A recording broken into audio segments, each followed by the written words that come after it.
Hello students, आज का हमारा लेसन है लेसन नंबर 10 अपूर्व अनुभव, जो कि एक संस्मरण है और ये मूलतः जापानी भाषा में लिखा गया है।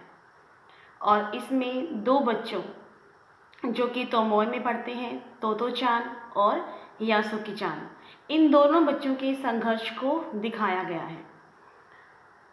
यहाँ हर एक बच्चा जो है वो एक एक पेड़ को अपनी निजी संपत्ति मानता है और तोतो चान जो है वो यासुकी चान को अपने पेड़ पर चढ़ने का न्योता देती है। यासुकी चान विकलांग होता है, वह पेड़ पर चढ़ नहीं पाता क्योंकि उसे पोलियो हो गया था। तोतो चान का पेड़ मैदान के बाहरी हिस्से में कोहन बुस्सु, जो कि एक शहर का नाम है, कोहन बुस्सु जाने वाली सड़क के पास था। और उस बड़े पेड़ पर जब चढ़ते थे तो पैर जो है वो फिसलने लगते थे।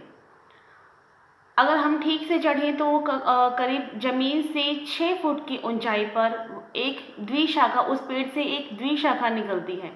द्विशाखा यानी दो शाखाएं जब एक साथ होती है तो उन्हें कहते हैं द्विशाखा, एक के अंदर एक। तो वो कैसे थी, वो एक झूले जैसी आरामदेह जगह थी जहाँ पे जो तोतो चान थी वो अक्सर आकर बैठा करती थी। अक्सर छुट्टी के समय या फिर स्कूल के बाद उस पर चढ़ी मिलती और वहाँ से आते जाते हुए लोगों को देखा करती थी। तोतो चान यासुकी चान के साथ मिलकर उस पेड़ पर चढ़ने की योजना बनाती है और इस योजना के बारे में वे अपने घर वालों को, माता पिता को भी कुछ नहीं बताते। और तोतो चान घर से निकलते समय अपनी माँ से भी झूठ बोलकर निकलती कि वह तोतो चान से मिलने जा रही है, लेकिन असल में वो कहाँ जा रही थी? स्कूल, जिसके पास उसका पेड़ था। और वह यासुकी चान को स्कूल में मिलती है और उसे उसे अपने पेड़ के पास लेकर जाती है। तोतो चान जो है वो इस पेड़ पर कई बार पहले भी चढ़ चुकी है और अब उसकी इच्छा है कि यासुकी चान जो है वो भी इस पेड़ पर चढ़े। यासुकी चान विकलांग था, वो भी कभी पेड़ पर चढ़ा नहीं था, तो वो भी बहुत उत्साहित था, एक्साइटमेंट था उससे भी कि हाँ मैं भी पेड़ पर चढ़ूँगा और नई दुनिया देखूँगा। तो उसे भी वो भी बहुत उत्साहित हो रहा था। तोतो चान उसे अपने पेड़ के पास ले आई और वहीं चौकीदार के यहाँ से वह सीढ़ी उठाकर ले आई और उस सीढ़ी को पेड़ के तने के पास लगा दिया। और अब यासुकी चान से कह रही है कि तुम भी इस पेड़ पर चढ़ने की कोशिश करो। लेकिन यासुकी चान विकलांग था, वो बिना सहारे के तो एक कदम भी नहीं चल पाता था। वो निराश हो गया, लेकिन तोतो चान ने हार नहीं मानी। वह चौकीदार के छप्पर के पास गई और वहाँ से तिपाई सीढ़ी उठाकर लाई। तिपाई यानी 3 पैरों वाली, जो कि आसानी से खड़ी हो सकती है। और पसीने से लथपथ तिपाई सीढ़ी को उसने द्विशाखा के साथ लगा दिया। तोतो चान किसको, यासुकी चान को एकाएक सीढ़ी पर चढ़ाकर उसे पूरा सहारा दे रही थी और यासुकी चान भी अपनी पूरी शक्ति के साथ चढ़ने की कोशिश कर रहा था।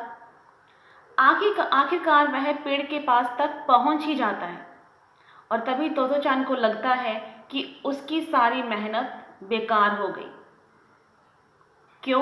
क्योंकि यासुकी चान पेड़ के पास तो पहुंच गया था, लेकिन अब वो पेड़ पर चढ़ नहीं पा रहा था।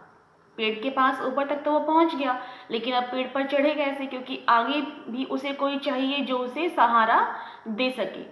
तो वो निराश हो जाती है। तोतो चान का मन रोने जैसा हो जाता है, लेकिन वो रोती नहीं है और वो यासुकी चान को पेड़ का सहारा लेकर लेटने के लिए कहती है और अपनी पूरी शक्ति के साथ उसे खींचने लगती है पेड़ की तरफ, जो कि एक बहुत ही खतरे भरा काम था। अगर वो गिर जाते तो उन दोनों को चोट लग सकती थी, क्योंकि दोनों ही बच्चे छोटे थे। एक को पोलियो था और दूसरा जो उसे खींच रहा था, अगर वो गिर जाता या दोनों गिर जाते तो उन्हें चोट आ सकती थी। और जो यासुकी चान था उसे भी तोतो चान पर पूरा विश्वास था और वह भी उस विश्वास के साथ ही आगे बढ़ रहा था। लेकिन अंत में क्या होता है कि तोतो चान यासुकी चान को अपने पेड़ तक पहुंचाने में सफल हो जाती है। और अब वो दोनों पसीने से लथपथ होकर वहाँ बैठकर वहाँ आते जाते हुए लोगों को देख रहे हैं और आपस में मिलजुल कर बहुत सारी इधर उधर की बातें भी कर रहे हैं और दोनों बड़े ही खुश थे। तोतो चान इसलिए खुश थे कि उसने एक विकलांग बालक को एक अद्भुत नज़ारा, एक अद्भुत दुनिया दिखलाई है, उसने एक उत्साह बढ़ाया है उसका। और यासुकी चान इसलिए खुश था क्योंकि उसके लिए भी एक नया अनुभव था। कहाँ से वहाँ पेड़ पर चढ़कर दुनिया देखने का उसका भी एक अलग ही अनुभव था, तो उसे भी बहुत ही मज़ा आ रहा था। तो इस प्रकार से ये था हमारा आज का लेसन, जिसमें 2 छोटे बच्चों ने प्रयास किया और अंत में वो सफल भी हुए। तो इससे हमें शिक्षा मिलती है कि अगर हम जी जान लगाकर अपनी पूरी मेहनत के साथ किसी काम को करेंगे तो हम अवश्य ही सफलता प्राप्त करेंगे। ऐसा ही तोतो चान और यासुकी चान के साथ होता है।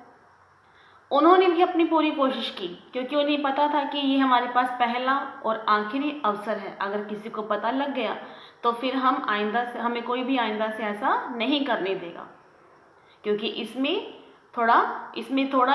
काफ़ी जोखिम भी था।